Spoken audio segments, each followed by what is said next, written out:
Kilidin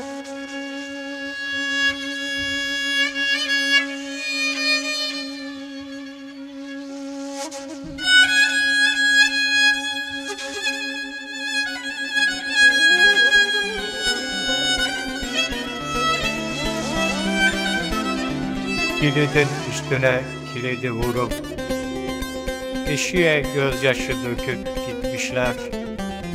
Dağlara, taşlara efkar savurup, günlerin boynunu büküp gitmişler.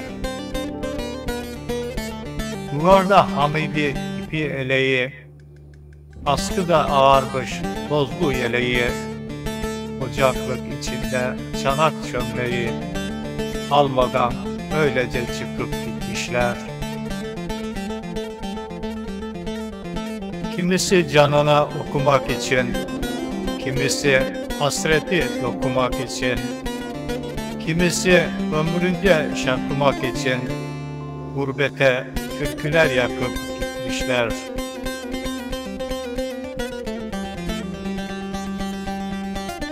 Sanırsın buraya bir kıran girmiş, Azrail burada bir iş çevirmiş, kasketi kahırla yana devirmiş, bilinmez diyara çekip gitmişler. Sırt sırta dayanmış evlerinde giz, kırılan camlarda solgun bir deniz, gecenin bağrında öylece sessiz, gökten yıldız gibi akıp gitmişler. Kalmış birkaç yaşlı köyüne deli, gönlünde hayatın ağır bedeli, kimseler dönmemiş gitti gideli, bütün gemileri yakıp gitmişler. Bütün gemileri yakıp gitmişler. Asrı gurbet harap etmiş köyümü,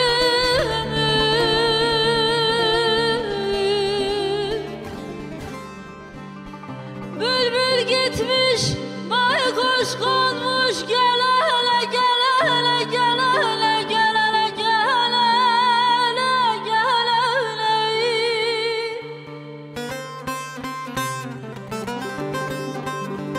Aman ben ağayım, ben paşayım diyenler,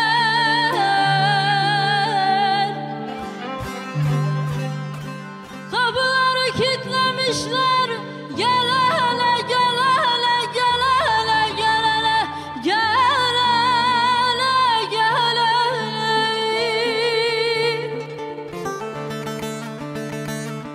Ben ağayım, ben paşayım diyenler, kapıları kilitlemişler, gel hele gel hele de kömür gözlüm, gel hele gel hele de dudu dilim, gel hele gel hele.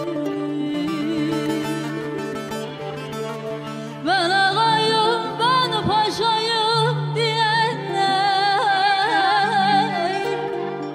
kapıları kilitlemişler, gel hele gel hele de kömür gözlüm, gel hele gel hele de suna boylum, gel hele.